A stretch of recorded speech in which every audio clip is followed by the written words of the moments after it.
Fact news. Sirpur paper మిల్లును పునరుద్ధరించేందుకు చేపట్టిన చర్యలేంటో వివరించాలని కాంగ్రెస్ ప్రశ్నించింది. తెలంగాణ అసెంబ్లీలో చర్చ సందర్భంగా మిల్పై కాంగ్రెస్ సభ్యులు పలు ప్రశ్నలు లేవనెత్తారు. 1938 చాలా కాలం నడిపిన తర్వాత బిర్లా వాళ్ళు తీసుకోవడం జరిగింది. బిర్లా తర్వాత పోద్దార్ అనే వాళ్ళు తీసుకోవడం జరిగింది. మంచి లాభాలు కూడా వచ్చేవి. సంవత్సరానికి 30 కోట్ల 40 కోట్ల లాభాలతో నడిచినటువంటి సిర్పూర్ పేపర్ మిల్స్, దాంట్లో దాదాపు 3000 మంది పనిచేస్తున్నటువంటి వాళ్ళు ఉన్నారు, కార్మికులు ఉన్నారు. సడన్గా మరి అది లాభాల నుంచి నష్టాల్లోకి పోయి మరి BIFRకి కూడా దరఖాస్తు చేసుకుని సిక్ ఇండస్ట్రీని లాంగ్ టర్మ్ షట్ డౌన్ అని చెప్పి పూర్తిగా దీన్ని షట్ డౌన్ చేసింది సెప్టెంబర్ 2014లో. సార్ గత 3 సంవత్సరాలుగా నేను అడుగుతున్నాను, ప్రభుత్వం ఎందుకు ఏ యాక్షన్ తీసుకోలేదు అని చెప్పి. ఎందుకంటే వారి మేనిఫెస్టోలోనే ఇక్కడ పెట్టున్నారు, పారిశ్రామిక అభివృద్ధి అనే చాప్టర్లో మీరు పెట్టడం జరిగింది. సిర్పూర్ పేపర్ మిల్లును పునరుద్ధరించేందుకు 100% కృతనిశ్చయంతో ఉన్నామన్నారు మంత్రి కేటీఆర్. గత యాజమాన్య నిర్లక్ష్య వైఖరి వల్లే కంపెనీ మూతపడిందన్నారు. కంపెనీ తెరిపించేందుకు చేస్తున్న ప్రయత్నాల్లో భాగంగా భాగస్వామ్యం కావాలంటూ పలు కంపెనీలను ఆహ్వానిస్తున్నామన్నారు. ఎవరైనా ముందుకొస్తే 7000 హెక్టార్లలో వుడ్ పల్ప్ను అందించేందుకు సిద్ధంగా ఉన్నామన్నారు. మూతపడటం ఏదైతుందో ఇదొక విధంగా యాజమాన్యం కుట్రగా భావించాల్సి వస్తుంది అధ్యక్ష అని చెప్పండి. ఇది యాజమాన్య నిర్లక్ష్యం అని పేర్కొన్న దానికంటే యాజమాన్య కుట్రగా ఈ పేపర్ మిల్ మూతపడ్డట్టయితే దానిపై చేసినటువంటి ఒక అప్పులు ఏ విధంగా రాబట్టుకొని అందులోకి వెళ్ళి వైదొలగాలనేటువంటి ఒక ఆలోచనతో చేసినట్టుగా భావించాల్సి వస్తుంది. సరే, కారణం ఏదైనా పర్యవసానం ఇవాళ కార్మికులు రోడ్డున పడ్డారు అధ్యక్ష. దాదాపు 2 సంవత్సరాల కాలం గడుస్తుంది. ఈ 2 సంవత్సరాల కాలంలో దాదాపు 10-11 మంది మీరు ఆత్మహత్యలే కానివ్వండి, వివిధ రుగ్మతలతోని చనిపోవడం కూడా జరిగింది. నేను గౌరవ మంత్రి గారిని ఏదైతుందో వారు ప్రభుత్వ పరంగా దీన్ని రివైవ్ చేయడానికి ప్రయత్నం చేస్తున్నారు అధ్యక్ష.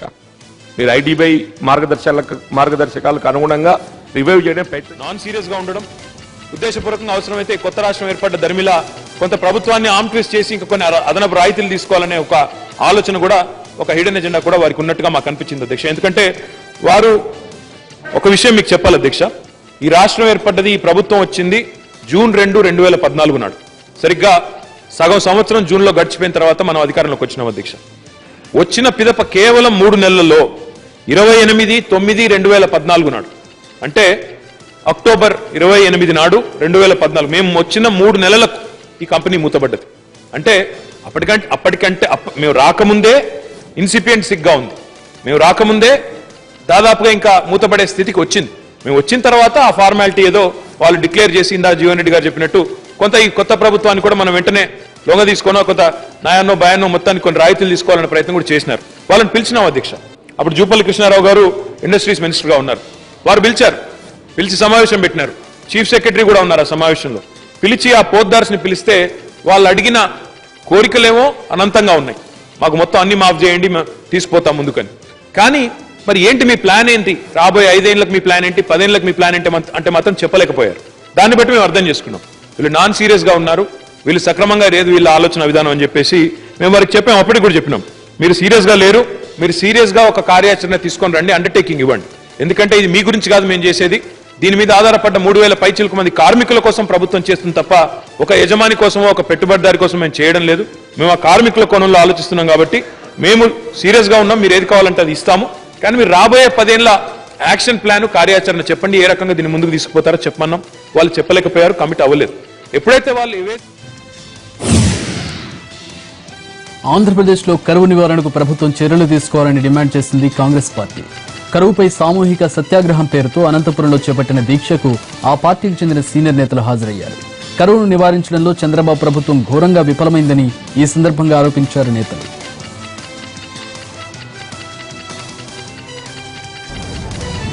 ఎప్పుడు లేని విధంగా ప్రత్యేకంగా రాయలసీమ జిల్లాలో ఈ కరువు పరిస్థితులను ఎదుర్కోవడానికి ప్రభుత్వం పూర్తి స్థాయిలో విఫలమైందనేది చాలా స్పష్టంగా కనపడుతుంది.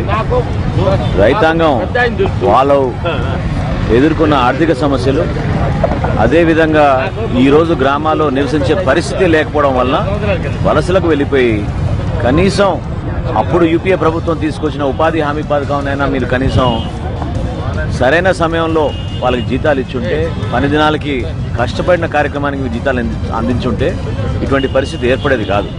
ఈ పరిస్థితులు గమనించి తాగునీటి సమస్య గురించి, పశువుల్ని ఏ విధంగా కాపాడుకునే దానిపైన రైతాంగానికి ఒక అండగా ఉండడానికి కోసం ఆంధ్రప్రదేశ్ కాంగ్రెస్ కమిటీ ఆధ్వర్యంలో ఈరోజు అనంతపూర్లో రైతుకు భరోసా ఇవ్వడానికి సామూహిక సత్యాగ్రహం ఏర్పాటు చేశాం. ఈ అనంతపురం జిల్లా అంటేనే యావత్ ఆంధ్ర రాష్ట్రంలో అత్యంత తక్కువ వర్షపాతం నమోదైనటువంటి జిల్లా. ఆ జిల్లాలో తాగునీరు లేదు,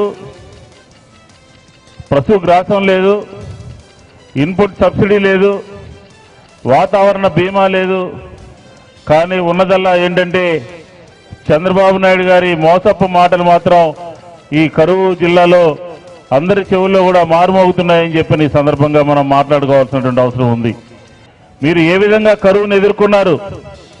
కరువు మనల్ని చూసి భయపడాలి, కరువు మనల్ని చూసి పారిపోవాలి అని చెప్పని పదే పదే చెప్పేటటువంటి చంద్రబాబు నాయుడు గారు, రాష్ట్ర ప్రభుత్వము ఈ జిల్లా నుంచి నిజామాబాద్ పెద్దపల్లి కరీంనగర్ రైల్వే లైన్ ను కేంద్ర మంత్రి సురేష్ ప్రభు ప్రారంభించారు. హైదరాబాద్ నుంచి రిమోట్ లింక్ ద్వారా ఈ లైన్ ను ప్రారంభించారు మంత్రి.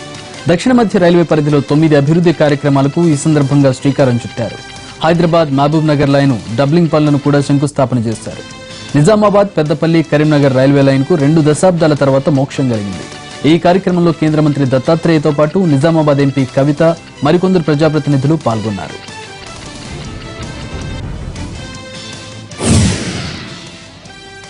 తనపై అక్రమంగా కేసు నమోదు చేశారంటూ హైదరాబాద్ సోమాజిగూడలోని రాజీవ్ గాంధీ విగ్రహం ఎదుట ఆందోళనకు దిగారు కాంగ్రెస్ మాజీ ఎంపీ విహెచ్. కుట్రలో భాగంగానే తనపై అక్రమంగా పోలీసులు కేసు నమోదు చేశారని ఆరోపించారు ఆయన. ఆందోళనకు దిగిన విహెచ్ ను పోలీసులు అదుపులోకి తీసుకుని గోషమాల్ పోలీస్ స్టేషన్ తరలించారు.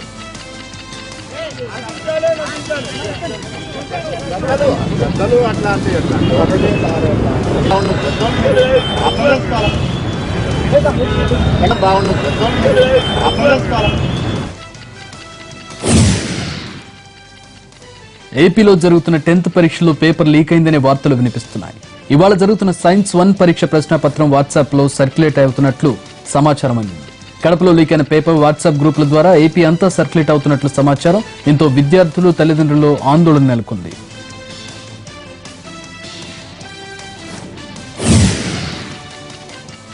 హైదరాబాద్ పాతబస్తీ తుపాకులు స్వాధీనం కేసులో పోలీసులు పురోగతి సాధించారు. నిందితుడి తండ్రి ఇప్పటికే 2 సార్లు పాకిస్తాన్కు వెళ్లొచ్చినట్లు పోలీసులు నిర్ధారించారు. ఇటీవలే ఓల్డ్ సిటీలోని ఓ ఇంటిపై దాడి చేసిన పోలీసులు 6 అధునాతన ఆయుధాలు స్వాధీనం చేసుకున్నారు. 2 యువకులను అదుపులోకి తీసుకున్నారు. నిందితుడు ఫహాద్ తండ్రి కదలికపై నిఘా పెట్టిన పోలీసులు అతను గతంలో 2 సార్లు పాకిస్తాన్ వెళ్లినట్టు నిర్ధారించారు. అమెరికా వెళ్లేందుకు ప్రయత్నిస్తున్నారని గుర్తించారు. కర్నూలు జిల్లాలో దారుణం జరిగింది. ఓ వివాహితపై పైశాచికంగా దాడి జరిగింది. ఢిల్లీ నిర్భయ ఘటన తరహాలో గ్యాంగ్ రేప్ జరిగింది. అలహోరీలోని నిద్రిస్తున్న మహిళ నోట్లో గుడ్డలు కుక్కి రేప్కు పాల్పడ్డారు దుండగులు. అంతేకాకుండా ఆ మహిళను తీవ్రంగా చితకబాదారు. దుండగులు పాశవికంగా లైంగిక దాడికి పాల్పడడంతో బాధితురాలు అపస్మారక స్థితిలోకి వెళ్లింది. ఇంటి ముందు అపస్మారక స్థితిలో పడి ఉన్న బాధితురాల్ని ఆదోని ఆసుపత్రికి తరలించారు బంధువులు.